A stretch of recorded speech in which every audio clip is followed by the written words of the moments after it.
Hello, everybody, and welcome back to the Daily Practice with me, Benita. Today's episode is the third in a 9-part series exploring the 8 limbs of yoga as described by Patanjali in the Yoga Sutras. So last week we explored the niyamas, or the observances towards the self. The previous week was the yamas, or the restraints towards others, the ethical observances or restraints. And the first week was just an outline of the 8 limbs. So feel free to go back to those episodes and listen to them first before diving into this one. If that's not what you feel like doing, feel free to listen to this one by itself. It's a perfectly fine standalone episode looking at asana, or the postures, the third limb of Patanjali's yoga. Just a little brief housekeeping before we get into it. So you're listening to the Daily Practice with me, Benita. This is a podcast that I publish each Monday morning at 10 a.m. Mountain Standard Time, or Mountain Daylight Saving Time. And in my ecosystem of offerings, there is also practice videos that I post each Friday on YouTube at 7 a.m. And I do occasionally also post things on Twitter or X. You can find me there on the handle BSMBird, or just search for Daily Practice with Benita and you should find me. And I am also working on the Patreon, so feel free to explore that page, and that should be up and running very, very soon. So let's get started. Asana. This is often what people think about when they think about yoga, is asana. They think about downward facing dog or triangle pose or whatever it is. But that's really all just preparation for the asana of meditation, which is often Padmasana, which means lotus pose. So we do all these fancy stretches and poses and balancing and all that physical kind of acrobatics or calisthenics to purify and strengthen the body so that it can actually sit comfortably for an extended period of time for meditation. I have a simple guide on how to sit comfortably in meditation if you maybe haven't yet gone through the practice of asanas, of the yoga asanas that prepare the body to sit in lotus pose for an extended period of time for meditation or for pranayama, for breathing practice, which we'll talk about in the following weeks. And really, asana isn't just stretching or exercise. It is not about achieving any of these poses, whether it's handstand, back bend, or this or that, but it's about actually cultivating a seat of steadiness and presence. So in the Yoga Sutras, there's really only one sutra, one part where asana is mentioned, and it says in the Yoga Sutra 11, the second part, 46, says Sthira Sukham Asanam. Asana is a posture that is steady and comfortable, or steady, comfortable seat. And there literally is no mention of any other postures. There are, of course, other yoga texts where they go into much detail about all the asanas, and they have other purposes for healing, purifying, strengthening the body, and also in some ways acting as an antenna to guide the energy flow, guide the energy of prana in a certain way. And they all have purposes beyond like looking a certain way or to impress somebody. But really, asana is just the seat for meditation. It is also written in that same part of the sutras. Prayatna saithilya ananta samapatibhyam. Perfection in asana is achieved by relaxation of effort and meditation of the infinite. So asana practice should never be straining hard, or well, it might be hard, but achieving steadiness and comfort in those postures isn't done through competing either with oneself or others, but it's actually relaxing into it and settling into it. And I really experienced this first when I started my own posture practice at an Ashtanga yoga school in Australia, and I had come from a background of Muay Thai, of Thai boxing and combat sports, and obviously that's a very competitive field, sport. So for me, seeing other people do stuff that was new to me, was foreign to me, and felt like it should be easy, and I really noticed myself like pushing myself, straining, trying hard, and really the postures just felt further and further away. And that's also how a lot of people might get injured in yoga, especially trying some of the more advanced poses and forcing it. So yoga postures and yoga practice is really so much about relaxing into it, breathing, settling in, listening to your body, getting to know yourself, and noticing, why is this tricky today? Okay, what have I been doing that might cause tension here? Or how can I allow softness and relaxation in this pose? Have I been eating too much of certain kind of foods that are causing my body to be tense or bloated or whatever it is?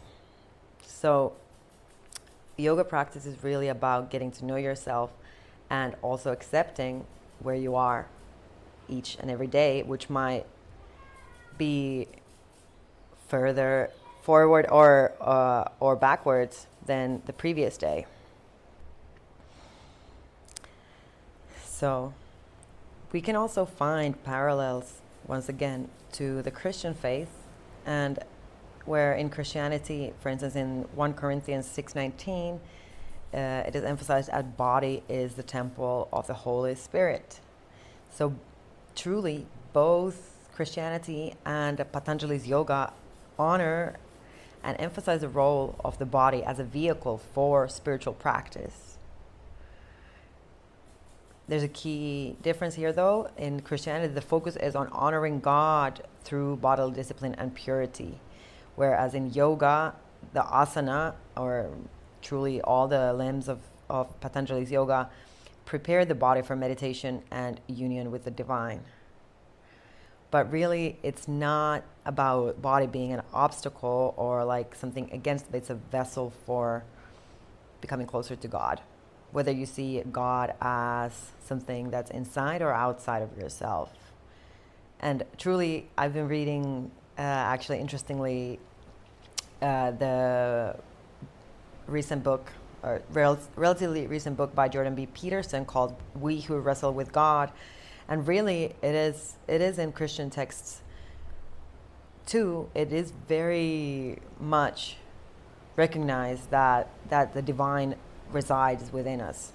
So that's the thing where I don't see necessarily a contradiction or any problem with practicing yoga and honoring the body and doing this kind of posture practice to become closer to God, whether it is like the God as perceived from the Christian perspective or something else. So, of course, yoga class is a great place to start. If you want to practice yoga and you practice yoga asana and you go to your local, whether it's gym or yoga studio or whatever, maybe there's a yoga in the park or on the beach or whatever it is online, including my short practice videos that I've been posting thus far.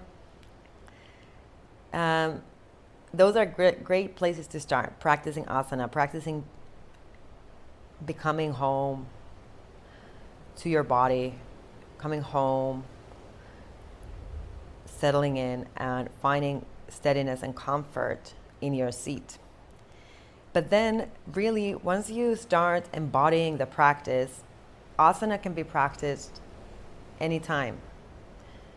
So it is really about becoming grounded, becoming still, becoming settled in any given situation, and finding that that softness, that relaxing into the present. How? Okay, even if let's say you're at the bank and there's a line, or you have to wait, you have to sit. Instead of like impatiently waiting or fidgeting or being on your phone or whatever, can you just exhale? You know, maybe you're going to be there for another 15 minutes, 20 minutes, waiting for your turn. Can you make that into your asana practice where you're just finding a comfortable seat? If there's no seat, can you find a comfortable way to stand and be in your body for those moments?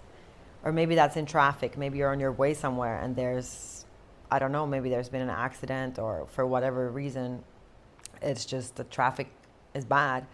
Can you find comfort in your seat? Can you find stillness and peace when you're just arriving in your body instead of waiting for something?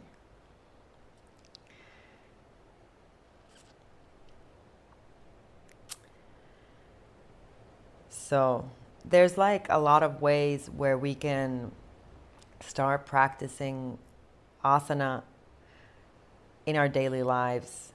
And as I've also talked about previously, I believe also on this podcast, where actually we can start using the awareness and the approach that we have to our posture practice in a yoga class or in a yoga practice in, for instance, the gym.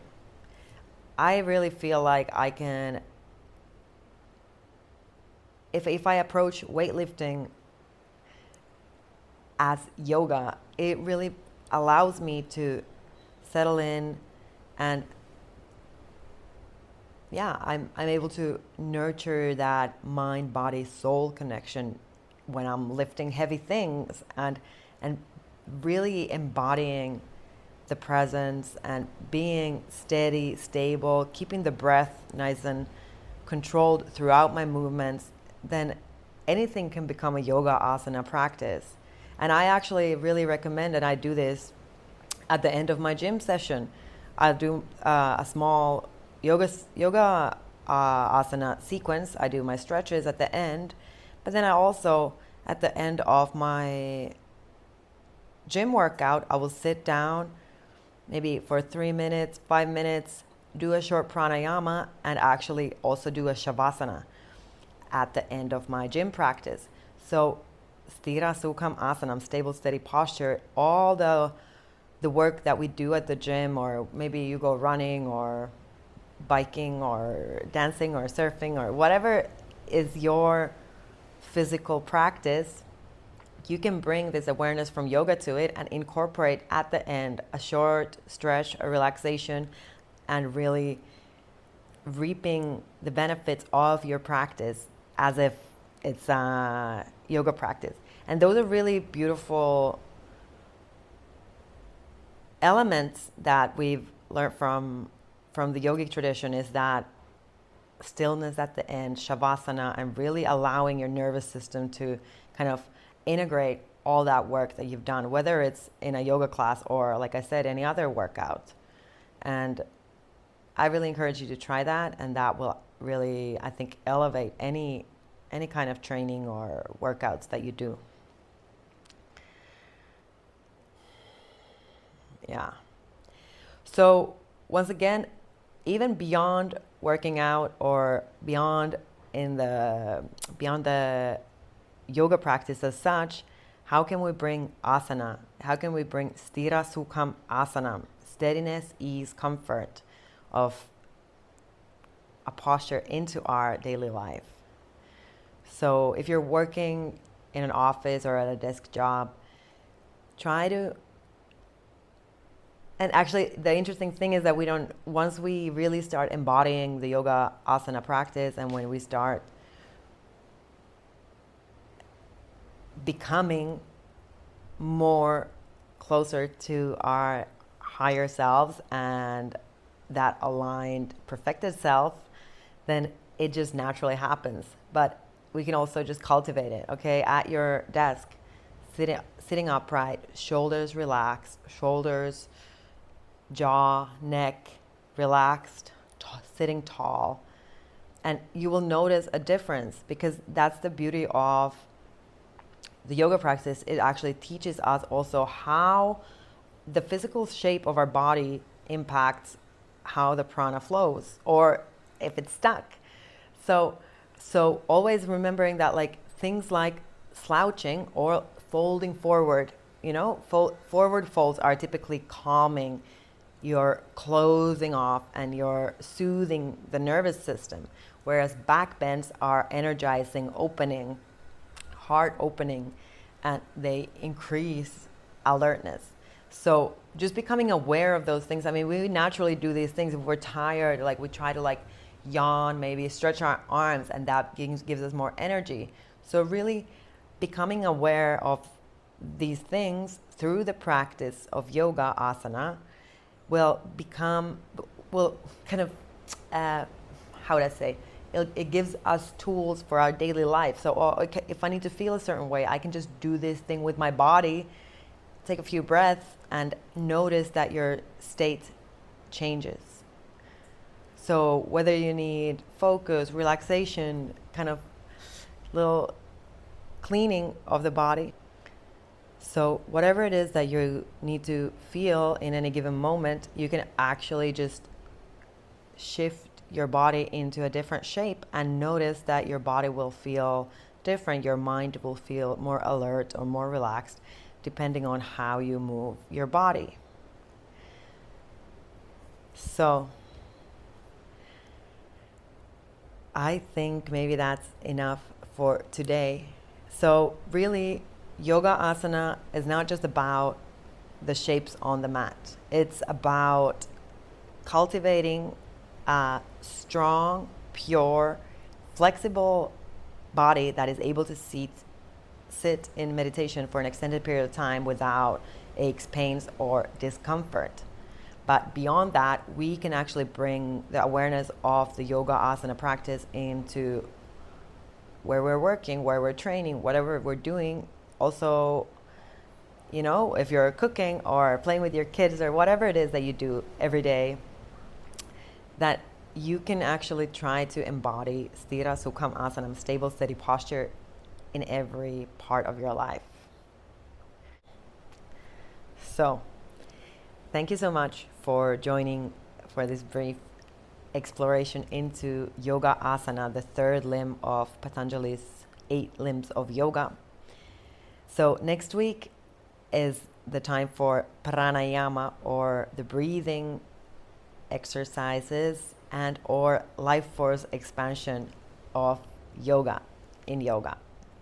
And that's probably one of my favorite topics, so I'm really looking forward to sharing some of that with you.